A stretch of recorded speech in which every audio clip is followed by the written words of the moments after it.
Hello, everybody, and welcome back to another special edition of MTG Study Hall Quarantine. We are still, for the foreseeable future, recording from our respective homes, so we have a ton of stuff to talk about today. We have Ikoria spoilers, so before we get to the awesome stuff, we have to take care of some bookkeeping. Tam, you want to take care of that for me? Yeah, absolutely, Brett. So if you want to support the show, please go out to Facebook, YouTube, Patreon, all at TCGU University, respectively, and to jump out there and like, share, subscribe. We've got some daily content happening on both YouTube and Facebook. I'm trying to get Patreon to be a little more regular, as well as we have started up a new push for our twitch.tv/TCG University.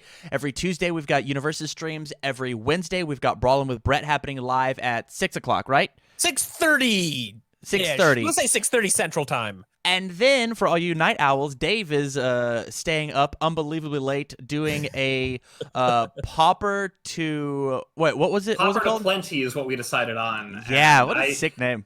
Yeah, congrats to Tom Gibbs on the fantastic alliteration on that. I wanted to use Rag to Riches. I think Pauper to Plenty works out way better. Oh, yeah, the whole concept is he's gonna see how high up the ladder he can get without spending a single cent on MTG Arena. I think. The idea is I want to have the entirety of Arena, like any all the cards available in Arena. I want 4 of on the collection. Wow, that's really, really awesome. It's hella ambitious. I think it's possible, and it's going to be a soul-crushing, sanity grinding grind. It's going to sanity grinding grind. You get the idea. It's going to be. It's already affecting you. It's wear on me. Yeah, we're 2 days in, and it's gonna get me. So we're gonna figure out an actual schedule for that and put the schedule up on Twitch so that Dave can be a little more consistent. And you can get notifications by following the channel. Also, lastly, big shout out to our Patreon sponsors: Andrew Dang, Clay Cardwell, Jay Rogers, Jarrett Hubbard, Jerome Weeks Jr., Justin Farce, Kat Maria, Kevin Broberg, Lucinda Letica, Paul Casagrande, Samantha Stevens, Teodoro Ruiz, and then Tyler Zane Pease. Big shout outs, guys. Thank you so much. On with the show. All right. Thank you very much, Tam. So before we launch into Ikoria, Lair of Behemoths, spoiler season talk, let's check in with everybody, see what we're doing in Magic. Lily, what have you been doing in Magic? Kind of losing my damn mind over the Godzilla stuff. Okay. All right. We're going to save. We'll save most of the Godzilla discussion for just a moment. Have you been? I guess we can't leave the house, so it's harder to play because you don't play a ton online, right? Yeah. Watching cool streamers. Hey, and then me as well, right? Yeah. Okay. Good. JC, what have you been doing in Magic? Oh, I've been looking to build a brawl deck using Xenagos, both the Xenagoses, and throw some miscellaneous satyrs in there as well, and things that I can just eventually build into a commander deck as well, just because the reveling's fun about it. So, you know. Okay, so who are you thinking is your commander for the brawl deck? Did you say Xenagos? We don't have a Xenagos, do we? Non-standard. Or are you just building a commander deck, or are you doing a Galea brawl? I was pretty sure that God of Revels was current. Nope, that's OG Theros. Sorry. But disregard me. Well, if you were working towards a commander deck, there you go. And actually, he plays super nice with one of the Ikoria previews as well. But again, getting ahead of myself. At least, Godzilla, he plays. We're getting ahead of ourselves. Anything else, or just mostly working on that, JC? Mostly working on that. I'm looking at the Godzilla stuff and, that kind of stuff. So, yeah. Okay. Dave, what's new in Magic with you?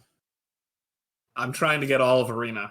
I guess we kind of covered that a little bit. Yeah, it fares like so far we're on Constructed. We're trying to do some Constructed and playing Mono Red, which you can imagine how happy I am about that.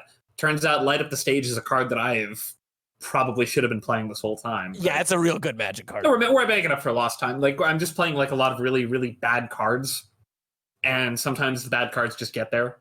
Okay. Like Cavalcade of Calamity just stole a lot of games that I had no business winning at all. Like Chandra Spitfire in combination with that. Like, my opponent attacked with his flyer that I couldn't do anything about. Oh, look, Cavalcade. Hit you for 3, trigger Spitfire 3 times. Hey, that's Xaxes. Wasn't this a fun game? doing that over and over, and other times just going, oh, he gained 5 life, not winning this game. Yeah, that's the So- mono red life. Yeah. Yeah, hopefully we get to kind of branch out from that and play something a bit more diverse. Like, I mean, I think it's fun playing some mono red, and I definitely do want to do some diversity. Otherwise, the monotony of playing the same deck over and over and over is going to wear on me. And we're about this close to being able to do a draft too, so Oh, that'll nice. probably be later tonight. Oh, very cool. As for myself, paying attention to all the spoilers, trying to stay abreast of the news, and I've been doing Brawling with Brett. We had I think 8 viewers last night, which when you say it out loud doesn't seem like that many people, unlike the grand scheme of Twitch. But when you're actually sitting there and 8 people are watching you play Magic, it's really very cool and kind of horrifying. So doing Brawling with Brett, and I realized something recently. So if you abbreviate it, capital B, lowercase w, capital B, it kind of looks like an ooh face. And I want to talk to our artist and see if he can like make that by like animated face be like the weird W, like BWB. So that's what that's the dream. I had that thought. So it's like uwu with glasses that don't fit right. It's like weird uwu that's also the name of the show. So I feel like we need to get some Or it's like that thing where you like look down and like look at people over the top of your glasses. Oh God. But yeah, Brawling with Brett has been an absolute blast, and I guess we're just going to keep doing it and probably keep doing it longer. If people on stream, I was going to try to end it in an hour, and I think we almost went 2 hours because, people just kept badgering me to play, which is a good problem when your viewers just want you to play. So that has been me. So okay, we are on to Ikoria previews. So we had the release video and a little video from Wizards come out today, and so I'll try to run it down the big stuff. So the biggest, craziest thing is they partnered with is it Toho. What's the studio? Toho. It's Toho Studios in Japan. Apparently after they decided they were doing the monster set, and they're like, hey, let's see if we can get some Godzilla stuff in the set. So the box toppers and cards available in a couple other locations, such as collector's boosters and I believe Japanese booster boxes. There are Godzilla monsters in the set, and how they did that mechanically and flavorfully is they picked some creatures that are in the set naturally, and then they basically say Godzilla King of Monsters on the promo card, and then beneath it they have the actual legal name of the card, and you can use 4 of that card, be it the Godzilla version or the regular version or a mix and match, but up to 4, so still normal deck building constraints. But yeah, so there's Godzilla stuff, and then we got a few mechanics. I've been talking a lot. So Lily, do you want to tell us a little bit of the mechanics they spoiled today? Yeah, so here, I'm bringing up my own reference real quick. So we got a couple things. We got Mutate, which is like a pseudo, it's an aura, but it's not an aura kind of ability where you kind of smoosh the creatures onto additional creatures and add their abilities. It's kind of like Bestow, but without the enchantment aura part. Right, and I mean, I'm pretty sure if the thing dies, they all die. Yes, that is the other portion of it. It's not. I mean, it is card disadvantage, like auras are, but every single one of them, all the flashy ones at least, and even some of the commons and uncommons have like whenever you mutate this and this and this, and it can only go on non-humans. Yes, it's like there's like a humans versus monsters mechanic, or I'm sorry, theme in the set, which is super cool. But yeah, mutate's kind of like the monsters mechanic, I guess, in a general sense here. Cycling is back, of course, because cycling is cool. It's been 2 years. Yeah, right. I mean, it's a mechanic that does a lot of play design work, I guess. Also related to that, and kind of related to some of this other stuff, we have counters that add like trample. Okay, so there are keyword tramples. Right, there are 10 different ones. Keyword counters. So let me bring up the little punch card. So we have flying, first strike, haste, trample, menace, lifelink, intimidate, and 2 more, hexproof. Huh? What, JC? I think one of them mentioned companion as well. No, that's a different thing. But these are the keyword. Indestructible was the last keyword. Okay, and then, yes. Indestructible, right? And then, and they're on like a little punch out that have reversible ones that match the like primary colors that the mechanics are in, which is cool. And then lastly, there is it's an ability word, but it has rules. So it's formatted like an ability word, but it has rules baggage. So it's really a keyword. called Companion. Yeah, like JC Which- said. Yeah, like JC was saying. It starts outside of the game. Not in a particular zone. We'll get to that. I have some thoughts on this. I have some feelings about this. Anyway, starts outside the game, and then if your deck that you are playing, Well, it starts on your sideboard. it starts outside the game. Sideboard is outside the game. If Okay. it's not Yes. constructed format, it's outside the game. Oh, okay, yeah. And if your deck that you constructed meets certain parameters, you can basically play it from outside the game one time. Yes, which is I want to get into the mechanic specifics in just a second. So I think that was everything: mutate, ability, keyword, cycling, and companion. Those are the four keywords. Which Lord. This is a really complex set. It is. Like, we have only seen probably 25 cards, and this is wildly complex. JC, did you get a chance to look at the Vorthos, the Planeswalkers Guide article? No. So they post with all this stuff. There was a ton of stuff they threw up there. You should definitely check this out because you're a flavor nerd. It's basically so cool. It's Vivian Reed kind of like explaining how the plane works and the flavor and all of like the different different sects and biomes and stuff, because the set is going to be a wedge set, which wedge means so there's 10 3-color combinations in Magic. The ally color pairs are called shards, and the enemy colors are called wedges, because if you look at the Trio, not pair. the trio, yes, if you look at the little 5 pips on the back of the Magic card, the color wheel, if you take the triangle, those are the wedges, and so this is the wedge set. So each wedge is represented by a particular biome and a particular kind of animal on Ikoria, and that's why we're getting some really crazy creature types like Nightmare, Cat, Pangolin. Beast. Yeah, Nightmare Pangolin. I think we have a Nightmare Cat, Beast. A lot of stuff going on. And then, Well, go ahead. To clarify, the beasts are tied to colors. The biomes are like what the wedges are. So like within the given like area. So the dinosaurs are red. The ones that are red tend to be dinosaurs. So like the apex predators, basically the cycle of like named legendaries that are all like the 3 colors. Which I think they all have mutate too, right? Well, yeah, but they all have the 3 types of each biome. That's for right. each of their colors. So like the Timur one has is a beast elemental dinosaur, because beast is the green one, elemental is the blue one, and dinosaur is the red one. And then I think Cat is white and Cat Nightmare is white, is black. Nightmare is black. Yes. Yeah. So there's a lot going on. So that's the big stuff. So let's first off, I think the best thing to do is let's go around and talk about our favorite thing we saw today. JC, do you want to start? Sure. One of the favorite things I saw was actually that elemental dinosaur cat, Badrock Apex of Thunder. Just cool looking. I actually like a lot of the art, a lot of the nightmares and dinosaurs, and like not dinosaurs, nightmares and just huge creatures and things like that.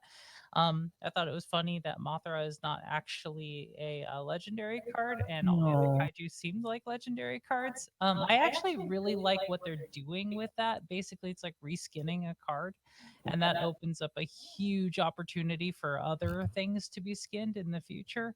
I think that's really cool. So yeah, that's kind of what I was digging. Okay, Dave, what's your favorite thing you saw today? Mothra. Yeah. I'm just gonna throw that right out there. Just Mothra. Like, say waking up to, dude, kaijus are in Magic. Mothra? Oh, of course Mothra's in here too. Oh, all right. It's I really like the idea of that they can have a name for a card, but for deck construction purposes, it's this name. That feels way bigger than I ever quite realized. I love the idea of that. That would have been really cool to have for both Eldraine and Innistrad. When we had Innistrad, we had things like Delver of Secrets and Insectile Aberration, Abomination. Aberration. Well, Whatever. I think there's been like 3. That's like a full. Insectile aberration. Yeah, I'm normally rolling my eyes after Delver of Secrets flips, so I've never actually read the name. But like calling it the Fly or Frankenstein for Frankenstein's monster, Dracula. Well, we technically have a Frankenstein's monster because of legends, but still, certain That's things right. that are close to the public domain but may not be in the public domain, or are in the public domain but they really don't want to, have real world instances of things in Magic as, part of that canon. And this allows them, Godzilla is really not canon, but here's some cool Godzilla cards you can play in tournaments. And Don't get me started on the Godzilla canon. Well, we did that in the pre-show. So if you guys want to hear about that, that's a quarter a week. So Talk about Biollante if you want. Yeah, hell yeah. But yeah, I think that's huge. And I wanted to post something real quick in the chat, and I'm gonna share with our audience as well in just a moment. But now that we have death touch counters and trample counters and things like that, that almost feels like they could probably at least errata one of my favorite cards from Portal 3 Kingdoms. Riding the Delu Horse. Any one creature gets +2/+2 and gains horsemanship. This effect lasts indefinitely and was originally a misprint, and WotC just kind of went, fuck it, gives it horsemanship now, indefinitely. So it almost feels like they could probably just make that a horsemanship counter. And it's just the one instance for that becomes a thing. So I think I agitated JC so bad that their camera cut out. Like, I almost left when you suggested they make horsemanship counters. You're a bad man, Dave. Well, it's more of just for riding the Delu horse, not so much like add that in and add in more horsemanship cards, because no one really wants that aside from me. But at least to make the rules a little bit clearer, it feels like an errata on this card would probably be fine. The only format you're going to play that is going to be EDH Commander, but I don't know. I've always had a soft spot for this card. The second that I found out that effect lasts indefinitely, and it was just WotC going, yeah, we're just rolling with it. Who cares? It's a portal card. What are you're gonna break the format with your riding the Delu horse? You're not gonna do it. So I think the card's like $60 last I checked. Oh, of course it is. Yeah, because Portal 3 Kingdoms. And so something I just want to briefly touch on, kind of the whole idea. We have Mothra cards, we have Godzilla cards. The art on those have like cities and skyscrapers and cars and stuff too. So it's very, very different. But like we said, if you don't want that in your Magic, play the other version. Yeah. And so I mean, they're basically like altars people would do anyway. Exactly. Like these look exactly like altars I've seen. Not like exactly. Obviously, they're different. Pretty close. But yeah, this is like shit people have been doing for years, and it's cool to have like first party ones. Yeah, official Wizards altars. Like no, I really like that. And so my personal favorite thing. So I'm gonna do 2 because I'm going last, and no, who's gonna stop me? Dave mentioned it with trample and death touch counters. I love the keyword counters. A few things bring me more joy than getting trample and death touch on a creature, because it's really strong, and a lot of times people don't know what's going to happen. And so I probably shouldn't feel as good as I do about blowing somebody out or winning because they think they blocked me correctly and they didn't. But hopefully it'll teach people how that interaction works, because it's a sweet interaction. And for those of you who don't know, with Death Touch, 1 point of damage is lethal, and Trample, you get to keep, you only need to assign lethal damage. So if you have an 8/8 with Death Touch and Trample, and somebody blocks it with a 10/10, you need to assign 1 point of damage onto it, and then you can trample the rest over it. So even if the 10/10 is indestructible. Yeah, it's really cool. So I love that interaction. So I like that that's going to get opened up. And for me, I'm going to say I absolutely love the showcase frame. So we've got like a very comic booky, heavily lined, stylistic showcase frame, and I'm super excited about it. How do you all feel about the showcase frame? Because I think it's super cool and I like it, but it's very different than what we're normally seeing with Magic. So what is everybody's thoughts? I mean, I personally really like it. I visually distinct cards like that in a very different style are one of my favorite things, and I feel like leaning into the kind of classic movie monster kaiju look with the one kind of special card, and then like going a completely different direction that's very like you were saying, it's comic booky, but like going that direction with the other ones, I think is a great way to visually differentiate these. Like they're not as all over the place as we saw with the showcases in Throne, but they are. Was it Throne of Eldraine or Thrones of Eldraine? Good Thrones, lord. because there's 5. Thrones, right? Okay, so it's not as like all over the place, and there were some pretty like out there art styles in Thrones, but these are all coherent with one another. And oh gosh, it very much reminds. I was already getting kind of like a. I was wondering here when we were seeing the stuff out of this, and I was already getting very like Pandora-y vibes, like Borderlands from this set. Okay. And having the heavily lined creatures as well definitely makes me think of that too. Dave, do you care at all about the art? I think the art's sweet. I mean, the thing is, I'm not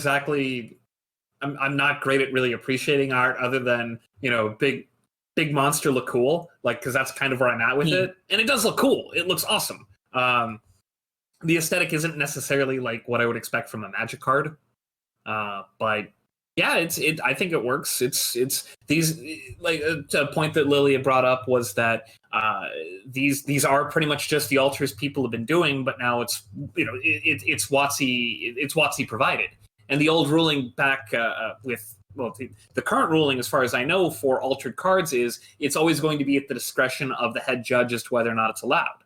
That's the bottom line. That's what it always boils down to. So in this instance, if you want to use your cool Godzilla card, you can, because this is a WotC card, and the head judge really doesn't get a say in the matter at that point. It's dude, they printed this card as a legal Magic card, and I intend to use it. So look at this card. Like, holy shit, that art style. Yeah, it's that's so really cool. JC, Also, thoughts on the title, best title, Apex of Forever. thoughts on the art new art direction That is a on pretty the set, sweet JC? name.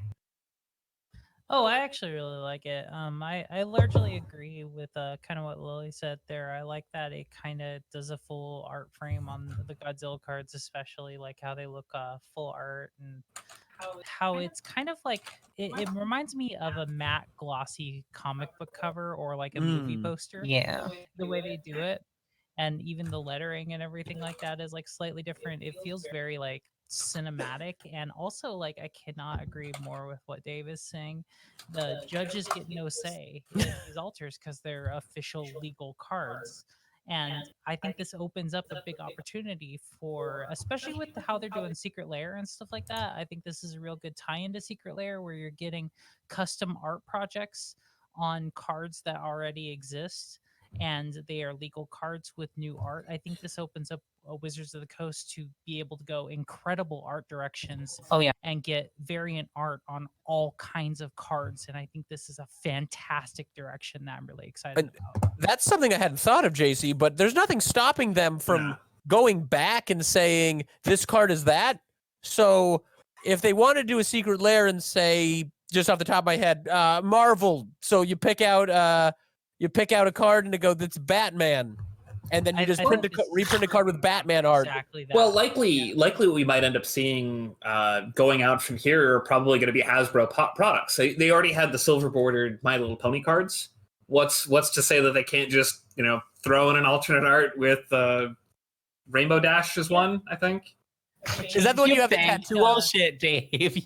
Or like honestly change a Nightmare card into like Nightmare Moon or something like that. Yeah. Like, Nightmare is already a pun. Why wouldn't you? Why wouldn't you do that? And Dave, seems fine. is it Rainbow Dash that you have the tattoo on your inner thigh of? No, that would be God. I wish I knew one of the names of the old school ponies, like from the so I could flex on you, but yeah, flex it on my pony knowledge. It's actually Bob Belcher from that episode of Bob's Burgers where he goes to the pony convention. Okay. No, but I Right. think this is just a huge chance not only for Wizards to make all kinds of money on alternate covers, what are essentially alternate covers in comic Yeah, that's books. fair. And it also gives an opportunity for them to hire a lot more artists and contract a lot of work that has varying styles, directions, and everything like that. I think this is like a genius move, and it pushes their their product of like having just like these altars and secret layers and stuff like that. This pushes secret layer really hard into alternate themes. And I think what this is actually, this reveal and this set is they are partially testing how we react to them doing this in a mainstream format to see if they want to continue doing it going further. I absolutely think that's one of the directions. No, I agree 100%.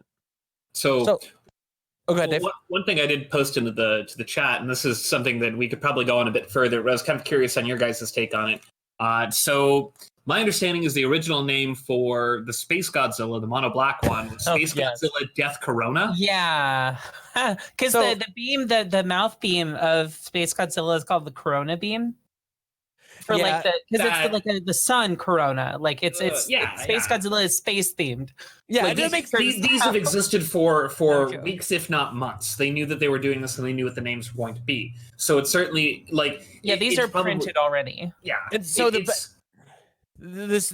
go ahead. So I'm pulling up a particular article title because it's the best thing I've seen. Yeah, so definitely, I think subsequent printings of unless they're doing only one printing for Space Godzilla and these alternate art things. I have the answer to your question, actually. They've so in a statement called Statement on Space Godzilla, so that's something that Wizards of the Coast had to publish. Yeah, they had to, whatever. Their name is Wizards of the Coast. If they didn't think they were going to have to address things about kaiju, like what were they? What did they think they were going to be doing with their business? Oh, that looks terrible. Okay. It's real bad. So they basically said on Arena, they've changed the name.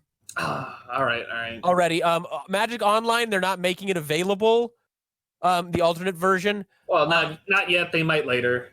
Well, yeah, I don't know. Maybe I think it's harder for them to change the name on Magic Online. They aren't going to include this named one in the additional print runs of the box toppers or of the mystery boosters. So they will. They have a name, and hopefully, Morrow seemed to say that they're going to print it again with the fixed name they're doing in Arena. Yeah, it's one of those, like I was talking earlier about this with a cat. It's like Wizards had to do it because they're a business, and you don't want bad press. You don't want somebody getting hurt or offended. And I don't want any. I mean, we don't need to. The people are dying, and I don't want to downplay that. At the same time, Corona's a word.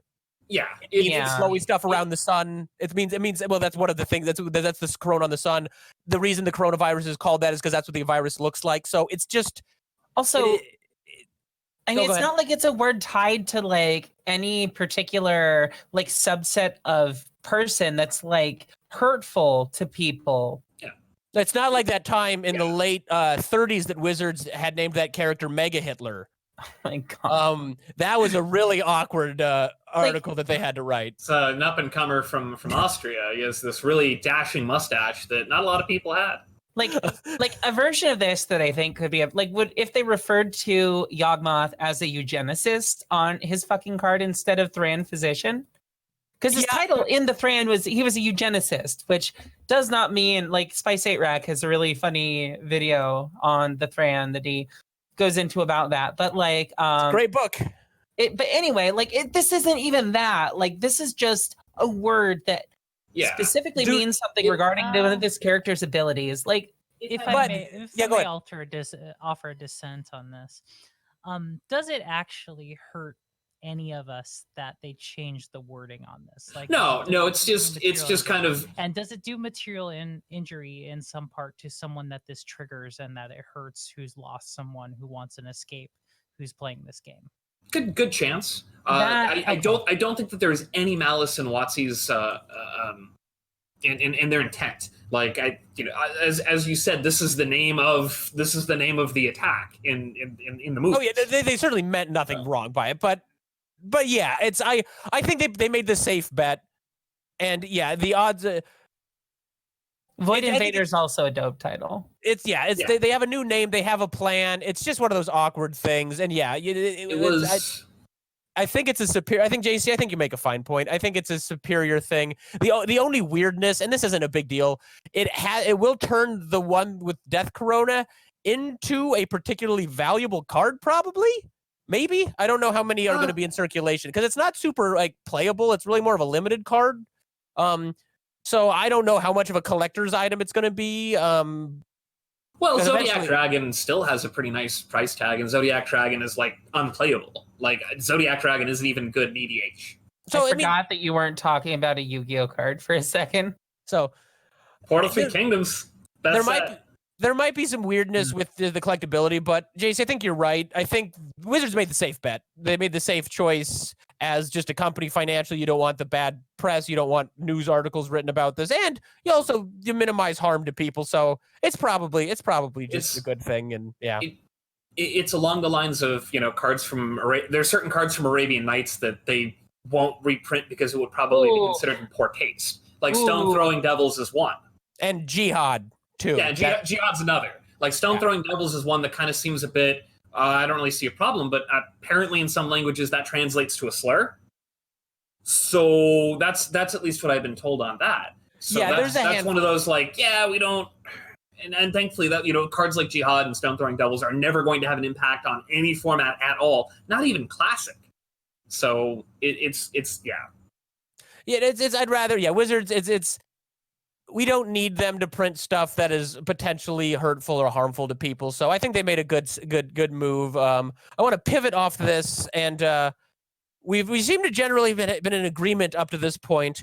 I want to talk about Companion because I think we might get some Lord. disagreement on Companion. All right, So, all right. Both of your partners I heard. like it. so really quick, I want to give just everyone, just so we have all the context about Companion. So, like we said, there's deck building constraints. If you're playing a card with a Companion from Constructed, it's in your sideboard if your deck follows the constraints. So, the one they gave for the example, it's a creature that says your deck can include non-land spells with CMC 2 or less in your deck building. So if your deck is only 3 drops and above, at the beginning of the game, you can show it from your sideboard or your collection if you're not playing with a sideboard. Be like, hey, this is my Companion, and then you can cast it once. Once you've cast it, it's in the game effectively, just like pulling a Wishboard card from your sideboard into the game. If it dies, it gets countered, whatever, it happens. They previewed one of these cards, which was a red-blue Elemental Otter, and the deck building constraint on the Otter was... Oh my god, it's cute. It's very cute, and it's a really sweet card. The deck building constraint is you can't have more than 1 copy of non-basic lands in your deck, or maybe it's just non-land cards. So it's a singleton requirement. So it literally could have gone into any Commander deck. And just so we should specify too, even though Commander doesn't have a sideboard, they did just say, Commander players, you get a Companion. Okay. You also only get 1 Companion. So they preemptively banned the Otter because it would have gone into every deck with red and blue and Commander. I have so much. So Lily, so that's the background. And, Okay. Jason All got right. the Otter it's pulled up. adorable. Lily, So, go ahead. preface. I don't have an issue with Companion. And there's a couple things that are kind of discordant notes with it. But on the whole, I like the mechanic. I like that they're trying to incorporate something Commander-like into constructed formats, which is what this is. Let's not. They let's said not that beat in the around video. They straight Right. said that in the video. No, Yeah. I might argue with you on that point, but we'll save that to. Okay. Well, whatever. It actually doesn't really super. In practice, would you agree that it is like having a Commander slate? It's very similar. It All right. reminds me way too much of extra decks. Right. So yeah. So the thing I take issue with. So it's actually with the rules committee. Oh. Yeah. So Okay. my problem is that that whole thing. It's like, hey, you can have 1, right? As you're in Commander is what Sheldon said. Well, no, Right. so Morrow said the rule Morrow for said. Companion is Okay. you get 1. You don't. Okay. Sure. In play design, you could have multiples. It was too broken, so you Right. could only, No, that's anyone fine. can only have 1. And this is an interesting iteration on they had been trying to do a card that starts in your hand for years. Mm-hmm. And this is an execution of it. That's cool. But all right. So my problem is with the rule committee stuff. So Sheldon has set a precedent, or the rules committee has. I can't put it all on him, but for years that all right, we're not going to support wish boards or anything like that officially. We're not going to have your cards that refer to cards outside the game do what they do. It's just there are no cards outside the game. Yes. And since all of those cards were like, hey, go do this from outside the game, only in a couple very specific circumstances could you actually have a card outside the game in a Commander game. So it almost never came up. Scheherazad's the big example, and that's even banned, but that's a whole thing. So rather than saying more context, the conspiracy stuff, the conspiracies themselves, and the draft matters cards. The rules committee basically was like, hey, these aren't legal in Commander. I don't know if that might have been Wizards saying that, but these are not legal in Commander, period. There's not really a way to get them into a place where they would be in the command zone in a Commander game, since normally they get into your draft pool by you drafting them. So mechanically that actually works. So just blanket banning them is not really, you wouldn't need to blanket ban them if the rules for conspiracies referred to them being drafted in a draft pool anyway. But so that's a precedence for a card outside the game that has a special interaction in different formats not being legal in Commander. Then we have the draft matters cards in conspiracy that basically still have an ability, but they don't refer to any notes or any decisions that were made or cards that were drafted with them. When you play them in a constructed deck, they just don't. They don't work. So you can play Garbage Fire all you want. Right. But Well, they since you work. didn't They draft work. it- They just doesn't do anything. Yeah, you can cast Right. Garbage Fire. It'll be for 0. So rather than saying, hey, okay, sorry, what they did do is say, hey, you can have one of these. Well, if Maro said one of these, but you can have these if your commander deck meets the constraint. Okay, but it doesn't count towards one of the 99 because it's not in the game. So up until now, all of the referring to outside the game cards have been the card inside the game referring to outside of the game. This is the card outside the game referring to inside of the game, basically. Okay, yeah. So rather than saying, hey, why don't we just say, I mean, we already have a format where these seem to be all legendary creatures so far. We already are in a format where you pick a legendary creature that has a rule similar to Companion anyway, in a format that has deck building constraints already to keep you just from doing like whatever you want. Instead of just saying, hey, that companion block of text doesn't do anything in this format. If you want to have that as your companion, well, great, have it as your commander. They're like, nah, just 101st card. See, I love that. I'm super excited by that. I would have been, you can't, I like the idea of the card. I like how it works in constructed. You don't bring more that you so it's in your, since it's in your sideboard and if you go to a constructed tournament, it's part of the 75. You aren't going to a tournament with more than 75 cards. That number seems more holy to me than 100 in Commander, honestly. It's a Wizards said, hey, let's make this mechanic. Hey, let's do it like this. We'll do it like sideboard. So there's a deck building constraint there. So it's not going technically into extra deck territory. It's like a weird wish card that instead of wishing for it, it kind of wishes itself in. Right. So it's kind of a flipped wish card. And then they're saying like, oh, by the way, it works in Commander too. Commander's a side casual format that is just kind of loosey-goosey. So if they have to hand wave it in, it seems appropriate. And like, it's different than your command. And like, I question, part of this comes up, and are you suggesting that it should exist in the command zone, or should that, yeah, so or it just shouldn't exist as in Commander? No, I think existing. Okay, what they should have done if they were, because even partner still pulls from one of the 99. Like it's 2 + 98 instead of 1 + 99 if you have partner commanders. Yes. So why not template this to use the command zone? Like say, hey, you know, if you're the companion ability, because all it gives is companion keyword - constraint on the card. You could have the companion ability basically mean, hey, if your deck meets this parameter, it starts the game in the command zone. You take it out of your library, it starts the game in the command zone before you shuffle up and mulligan and all that good stuff. And then, you know, once you know, you can cast it from the command zone. So I have a couple issues with that. One is, now, first I'm going to say, the Morrow said they don't want cards printed in a standard booster product set to refer to the command zone. That I disagree with. That I think they should pull the trigger on and just do it. And if people say, what's the command zone? That's how you get someone into Commander. Emblems already exist in the command zone. But no cards say command zone. But that's its own separate thing. So I'm going to set that aside because that's probably its own topic. I don't like that because I think the most important thing is that tournament magic needs to be preserved. Okay. And basically what you just suggested means that I can run I can just nominate one of these and now my deck has 59 cards. And I don't like that. Okay. I don't think in constructed play, I should get to set down 59 cards to your 60 cards. I like that you have to sacrifice a sideboard slot to get it Okay. in constructed. I like that argument. It's a little murky in Commander. And then I guess, well, I kind of like that it's outside the game in Commander, because in Commander then, if somebody goes, oh, I start with my commander and my companion in the command zone. Oh, my companion died. It goes back to the command zone. No, it doesn't. You inject it into the game. Sure. And now it's in the game. But so all I the feel cards like that are companions have a specific ability on them that would differentiate it from being your commander. true, but I just think if it refers to particularly is the being in the command zone, it's going to be a pain for people. People are going to have a hard time accepting that it doesn't belong back in the command zone. Sure. All right. I don't even fair enough. The thing that I take issue with is how they're very it seems inconsistent to how they've treated wishes. Now that's true.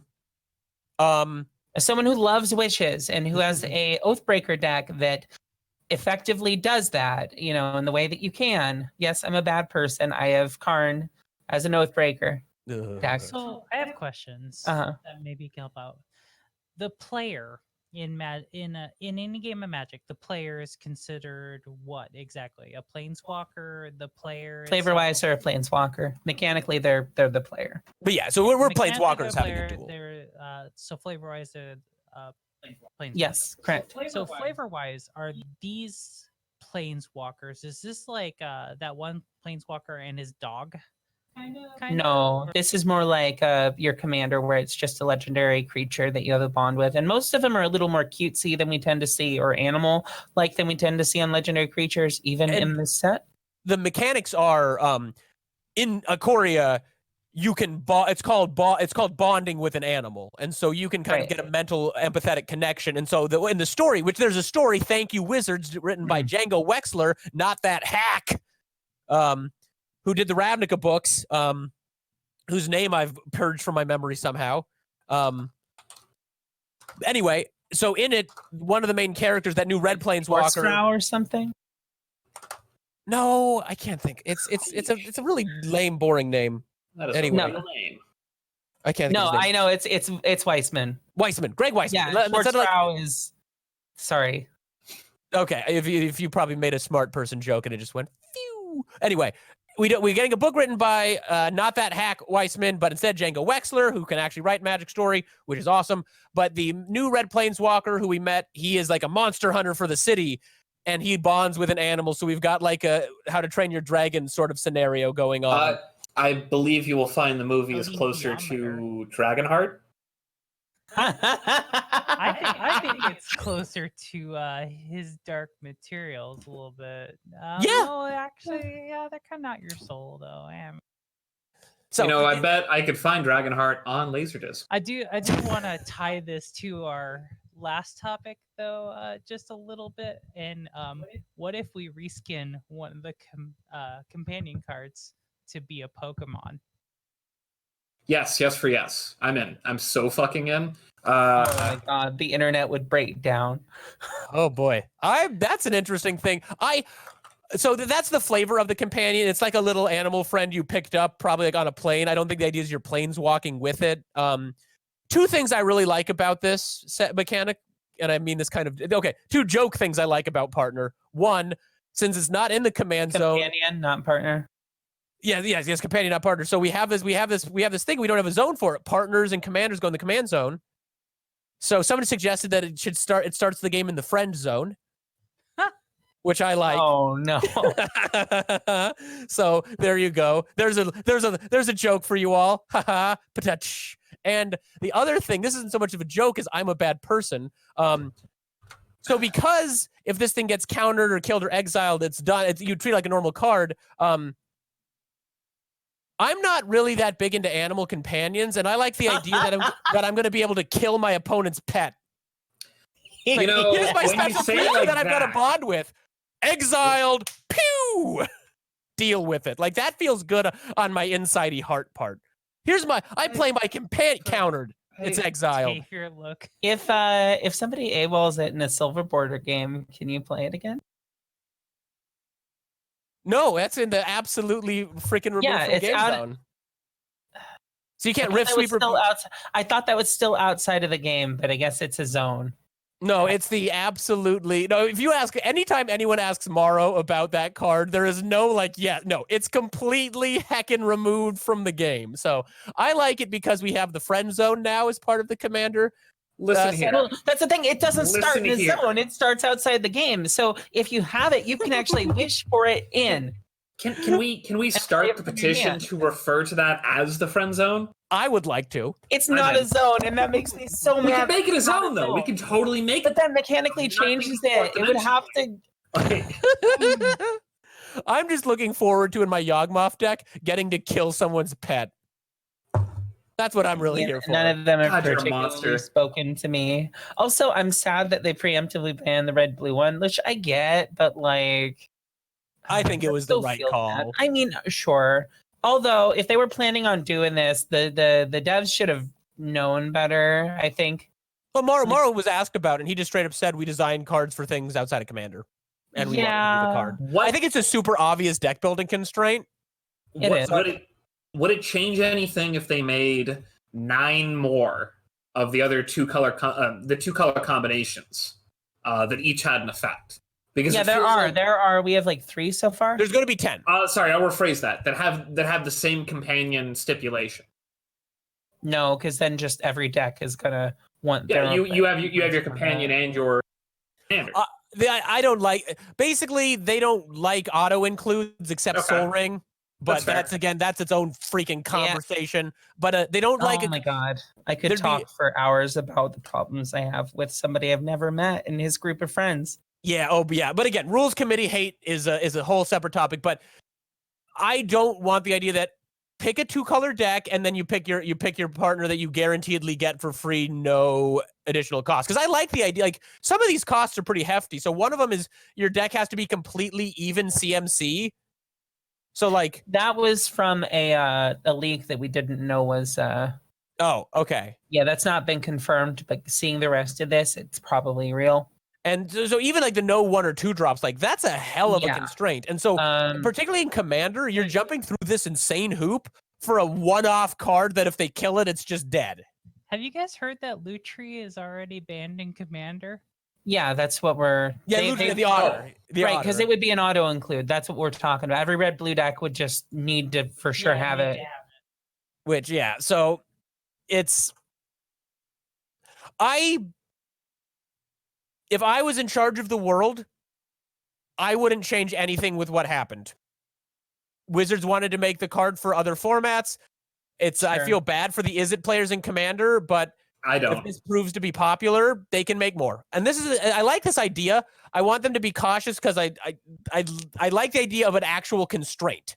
So somebody pointed Yeah. out, like, hopefully we don't hopefully we don't get one that just says have 25 or more lands, which also somebody suggested that that's not possible. You also have to have some kind of restriction that is catchable. Now, I don't know if I missed this part, but how exactly do they check against this like for like PTQs and higher, you're gonna have deck lists. So here's my guess. You could always ask a judge to check someone's deck. But so the ones we have, the singleton, the singleton one and the no CMC 2 or less one. If they play anything with CMC 1 or 2, you just call call judge, on it, they yeah. presented a legal deck and they cheated. So if the restraints are also, that's why I don't think they can print a card that says you have to have 25 or more land in your deck, because Right. that's not something you would have to do a deck check. Yeah, Yeah, unless they get 20, actually there's no way to check you're right. So Sorry. if everything is just restricted to something like you can't play this kind of thing, be it Then- another copy of this card or a CMC or one of the ones we also have is every deck other than every card in your deck other than lands has to be the same creature type. No. Card type. Card type. Yeah. And then you pick a card type. So they could all be tribal. They could all be artifacts, enchantments. So you could have a whole planeswalker deck. You could, except not a commander deck. Yes, you could. Well, if you had a planeswalker commander that could be your commander that had a black-green color identity. Okay, you're right. You can't currently. Lord Windgrace. Windgrace, yes, you can. There we go. You Boom. do Windgrace Super Friends with that as your 101st. Okay. Awesome. Do it, Brett. No, I talked about this on stream. No one wants to play against a Jund. I was Super Friends there. deck. Do it again. No one wants to do it. Anyway, I love this idea. Cat wants to. She told me. I love this idea, but I want them to be real cautious on not making this too easy. I love an actual deck building constraint and a payoff. And my concern right now is like getting one creature once. I wonder if that's enough of a payoff for people to actually try this. But I guess I'd rather them be cautious than doing stuff and have to ban. Well, we've seen what happens when they're less cautious. We end up with Oko and a bunch of other shit that we need to ban. Yeah, and Well, Dave, go ahead, Lily. So, like, talking about the two, like, not enough of a payoff, I was thinking about that because I was talking to Ray earlier about this too with the ooze. And I saw that and I'm like, oh, dang, I'll throw that into Carador, I guess staple it onto Carador, right? But then I'm like, I don't want to cut all of my non-creatures. Yeah, it's a hell of a constraint. Like, it's not as bad for Carador, but even in the deck that's probably the most able to be mono, like, all creatures, it's still like, no, I'm not taking out all these other powerful cards. So I think it's one of those things that's going to be more powerful for people who aren't pushing the power of their decks as much. I think we're going to see a bigger benefit in the middle of the curve. And I also think that also something that just occurred to me, particularly for Commander. A lot of times people struggle with powering down their decks. Yeah.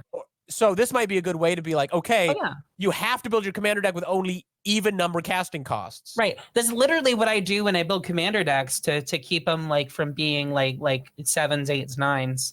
So like I like that idea because particularly, I mean, and then like let's say the green blue one they previewed where you can't have 1 and 2 drops. You can run higher drops that have like a cheap cycling cost. So it might be a fun deck building thing. Like, how do I make this as playable as possible? How do I have cheap things? Because you could run things with suspend in that deck, right? You could. No, they have 0 converted mana cost. Oh, good like point. If you're talking about the cycle of spells, if you're talking about those spells, the things that suspend like Greater Gargadon. Right, or the Kraken, the ones that have a CMC Kraken. and then a cheaper suspend. You can do that. You can absolutely do that. But I think there's just those 2 in those colors. So that's a good point because in green blue. But you could also do it in like your commander could be 3 or 5 colors even. You could. Because your partner It'd be can cool staple with up. Morph. It'd be dope with Morph. Not your partner, your companion. Right. So I'm just saying, I think it's a really cool deck building constraint. Really quick, Dave, you said you wanted to talk about extra deck stuff. You were feeling some hesitance. It sounded like more so. It a lot of this kind of feels along the lines of extra deck. Now I don't know if that's necessarily a bad thing if Magic gets that additional that additional space. I guess. Like I played a little bit of Yu-Gi-Oh! And a few other games that used similar concepts, and it was fine. I feel like it's inevitable, you have to jump really. through hoops to get cool things. So long as it's not just incredibly free to have some awesome benefit, like using that otter as an example of this is way too easy. Like this is just fair. It's just it's just value. Just so long as you're still having to jump through hoops to get some cool effect, then sure, it's fine. But once we start getting into the territory of some of the more busted XYZ or synchro summons from like Yu-Gi-Oh!, then we probably have a problem. Like if there's one that almost any deck can include and it's a Wrath effect, we probably don't want that. Yeah, and I feel like extra deck stuff with Magic is inevitable as we go into the 30-year period. But I agree. This seems fine to me, and I would rather them be cautious on extra deck stuff slowly, that we move into that territory than end up with some awful Oko, but everyone can start with it in the command zone. I don't think it's inevitable. I think constructed formats are going to kind of set the pace here in a lot of ways. And I think constructed formats are going to limit, like, to some degree, what they can do and what they can push and what they can make interesting. And I think constructed formats are always going to be limited by the 75, by the 60 plus sideboard. And as long as they keep doing that, I think it will not trend towards extra deck territory. Okay, I see. We did stuff that pulls from the sideboard for 15, 20 years. Long time. I think we might end up with some extra deck stuff someday, but I wouldn't be absolutely shocked. I mean, I think you could be right, but I wouldn't be surprised if someday we get some kind of like weird thing. And they've certainly tried to do some weird, like meld, I think was another thing where they're really trying to go, how do we go bigger? And I also wouldn't be shocked if we ended up with some triple-sided cards like they have in Duel Masters. Would you like to elaborate on triple-sided cards? Because cards normally only have 2 sides. It's so what it is it's like a folded card, and so it's one side, it's 2 side, and then you open it, and it's it's a split card with something on the back. Yeah, yes, kind of. They have like Optimus Prime and Duel Masters or something. I've seen, or maybe that's the Transformers game. They do it in the Transformers Also TCG owned too. by Hasbro, as a matter of fact. Yeah. So no, I would do a 10-year bet that we'll get triple-sided cards in Magic, but that's a ridiculous thing to do. 10-year bet. A 10-year, okay, 10-year bet. I'll take it. The loser buys the winner pizza. Deal. Bam. Third bet. Lord. I am going to put on so much weight from these pizzas, but that one's 10 years from now. I have plenty of Yeah, and get a good workout regimen going and start paying more attention to. I just want to eat a bunch of pizza. well, I might cook a pizza in a few minutes. Don't worry, Dave, because I'm pretty fucking certain that I was wrong on our first bet, and I don't think that we're gonna see a ban on what is it? You can't even remember what the ban was either. That's Walking the best Ballista. part. The Ballista ban. Yeah, Yeah, I was wrong on that we're not Ballista going to see a ban on Ballista or on Heliod at this. No, so that's pretty cool. I'm excited to eat that pizza, and you're all welcome to share it with me. I will say, Dave, if you keep this going, there'll be a point where you just hit a constant stream of pizza every week. Yeah, so like that's the long con right there, Lil. I'm just goading him into bets until I don't have to pay for food anymore, and then I'm just eating pizza all the time. JC, do you have a triple-sided card? There it is. There's a triple-sided card. Yeah, they're like a centerfold. That is making me dizzy. I want some Jay Giles band up in my Magic cards. Dad rock joke. There we go. Pre-show callback too. Jay Giles? You mean the stand user from Part 3 of JoJo's Bizarre Adventure? Oh God! Of course they named a character after the Jay Giles band. Of course. Okay. Of course they did. I need to watch JoJo just strictly because of Dad rock. Yes, you do. Brett. Yes. You just barely got by 1981 on that one. Oh, okay. Actually, 1 second. I have to stop us really quick. Ad break. So we're gonna throw you to a quick word from our sponsor because we got really wrapped up in that, and we've almost been for an hour already. I'm kind of hoping that our sponsor is pizza, not any specific like brand of pizza, but just pizza in general. So we're gonna kick it to we're gonna kick this to a definitely not pre-recorded ad break really quick. But in addition to those sponsors, this episode is also brought to you by pizza, just the food. Pizza. What's up, everybody? Welcome to the ads. Thank you so much to our sponsors, Inked Gaming, Nuclear Ink Tattoos, and Cards Custom Build. Are you looking to get a custom playmat? Well, then we suggest you check out inkedgaming.com. They have custom playmats, dice bags, mouse pads, and much, much more. You guys gotten anything from Inked Gaming? Not yet, but I keep meaning to. I've got 2 Magic playmats as my current gaming setup, and but one of my Innistrad Championship mat which I didn't win, I just got as a prize. Is super chewed up. So I'm getting close to needing something new. If you guys want, I have designed some chalkboard TCGU sponsored player mats. I could shoot you over the pictures and you can just go get them on there. I might do that for like my actual like going to tournaments and playing mat. That sounds cool. Yeah. They even let you add a stitched option to the playmat and mouse pads as well. Ink Gaming lets you play your game with your style. Like I said, you can do the custom images. You can either go out and find an artist to get you something, or you can design it and send it in, and they work with you, your style, your game. If you want 10% off your order, use the code TCG University, all caps, no spaces at checkout. Help support us by customizing your game to your style. Big shout outs to Inked Games. Yes, and like I said, my playmat's getting chewed up. It's because it doesn't have the stitched thing. I have a couple stitched edge playmats, and they are awesome. Nuclear Ink Custom Tattoo and Skate Shop. This episode is also sponsored by Nuclear Ink Custom Tattoo and Skate Shop. At Nuclear Ink, you can find a very inclusive environment with artists that share your interest in nerd culture and fandoms alike. You guys have any tattoos? No, but if I get one, Jesse down at Nuclear Ink is going to be doing it. For sure. If I get one, he's doing it. What about you? Oh, just the one. Which is? It's got just a little kanji here. Oh, that's really rad. Kenshin's dope. What is the kanji for? It's the symbol for evil and misfortune. Okay. Well, I want a Legend of Zelda tattoo.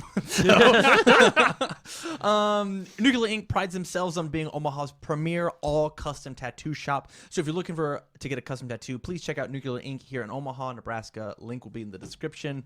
Jesse seems like a really chill guy, and if you're looking to get anything custom, you should definitely chit-chat with him. He'd love to conversate with you so that you are 100% happy with anything that you decide to put on your body for the rest of your life. Super good people. Really can't recommend them enough.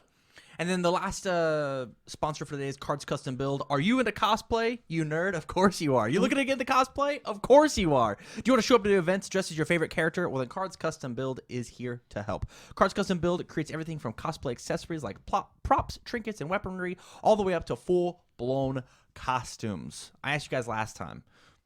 What do you guys want to be? You said the Mandalorian last time. Mandalorian armor. Yeah, my father, Clay Cardwell from Cards Custom Build, he has everything set out. He's got it all designed at like an incredibly talk of the town. I even have that in here.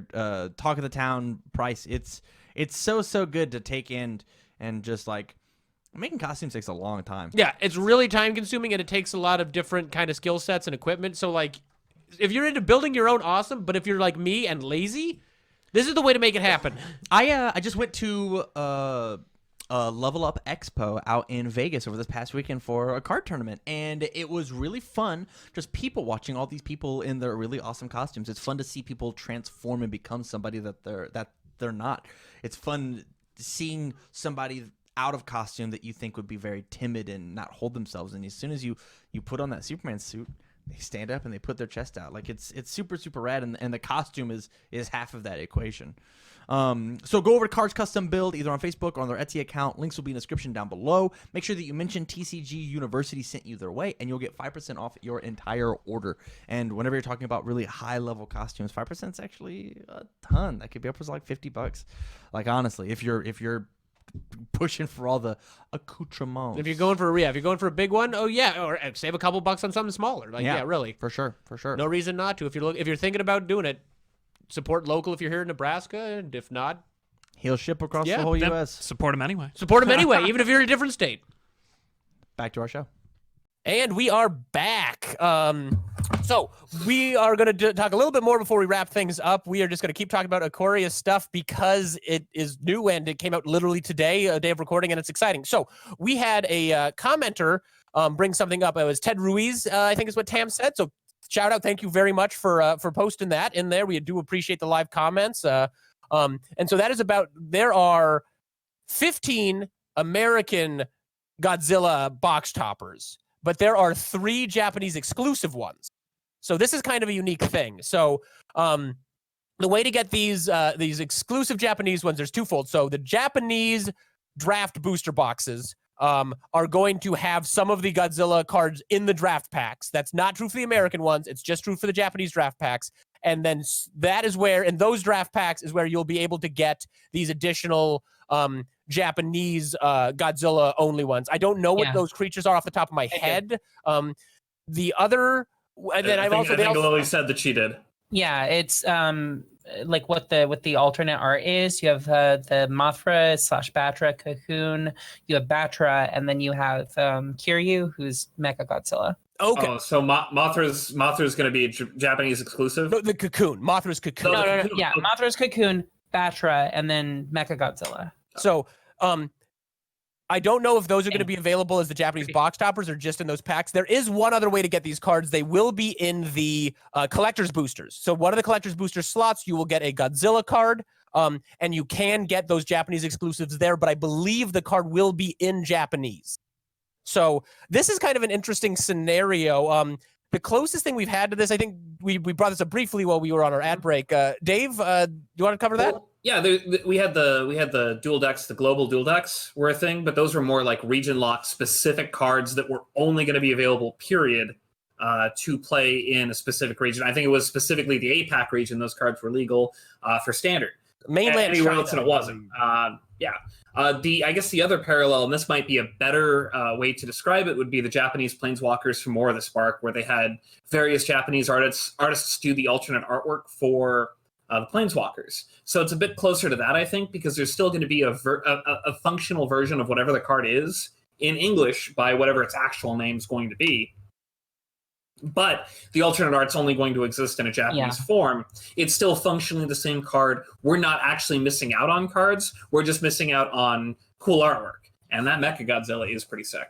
Yeah, It is and pretty cool. I agree here because, like, honestly, these things come from Japan. So giving Japan a special shout out and hiring a Japanese artist to especially do these cards feels appropriate and feels like they're honoring where it came from and what it's about and artists in general from that area. So, and I agree with Dave. I would be kind of butthurt, not happy about this if it were a situation where we did not have a functional version that we could play, that it was only for that market and they were the only ones that could play it. But since that is not the case, I'm completely fine with this, and I think the cards look sick. So, Go ahead. Go ahead, Dave. Yeah, it's reminiscent of the difference between the Yu-Gi-Oh in Japan and Yu-Gi-Oh everywhere else, where it's functionally two different card games because there are a lot of cards that get printed in Japan that never get printed in the United States, or there's literally years gap between when it's printed in one and when it's printed in the other. Magic isn't like that. No. If a card is legal in one country, it's legal in all the other countries. There may be alternate artwork or some sort of cool regional specialty to it, but you're never going to enter into an instance where someone from Japan is going to be traveling to a big tournament in the United States, which I guess really doesn't happen anymore, but travels to a big tournament, and all of a sudden they are 3 or 4 sets behind. They aren't playing the same game as everyone else functionally. That's definitely not the case in any instance. So it is cool that they're showing them some love with cool alternate artwork for something that obviously is a much bigger cultural icon in Japan than it is in the United States. But yeah.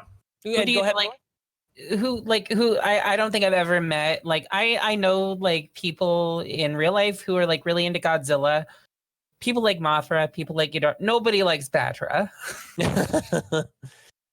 You have to be a pretty huge Mothra's fucking weeb cocoon to is like kind of Batra. like It's iconic. I might want it. Like, Also, I might it's still want it. Oh, also it's a colorless. It looks like it's a non-artifact colorless creature.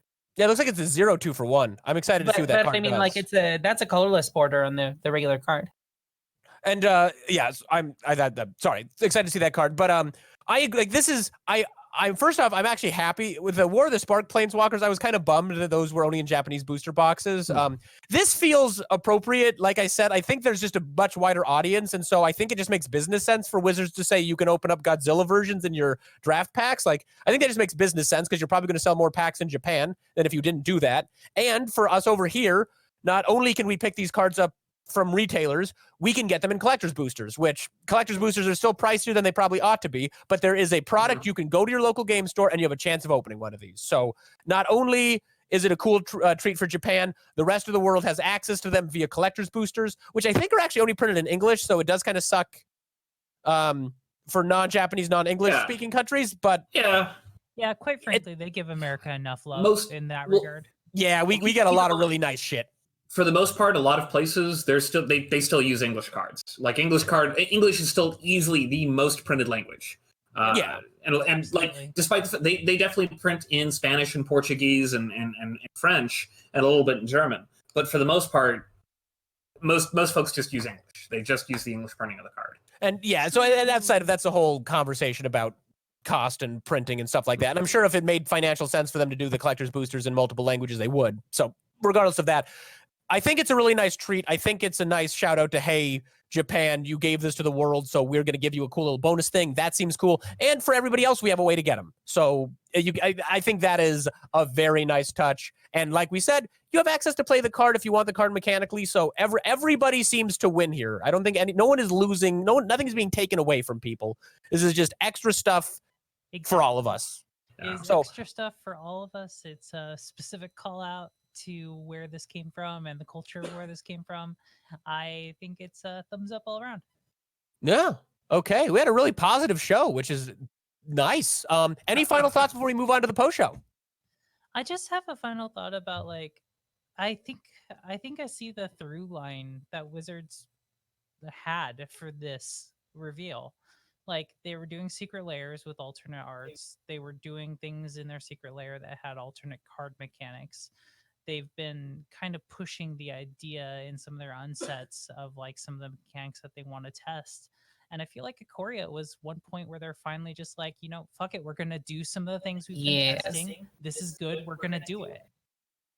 Yeah, the boundaries seem quite pushed. Yeah, like I think you pulled up one of the playtest cards with had the flying counter. We have keyword counters. We have 10 extra counters added to the game. That's crazy. Is that was the Loopy Lobster? Loopy Lobster. It's fantastic. Yeah.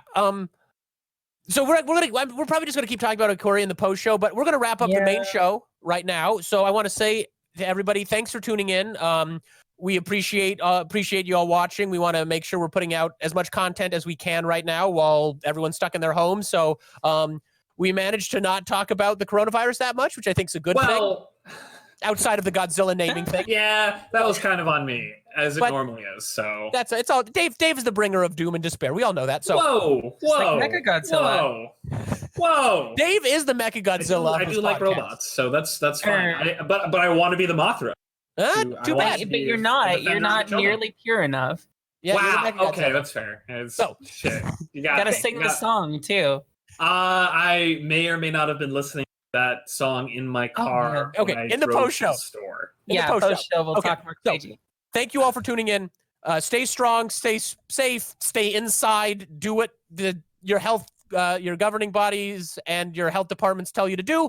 We will see you all next week, and please tune in for streaming. I'd love to see you on Wednesday. You could watch Dave do weird things late at night, and I'm assuming we're going to get replays of those up for more reasonable hours as well. So the VODs should just automatically be up on Twitch. Is that right, Tam?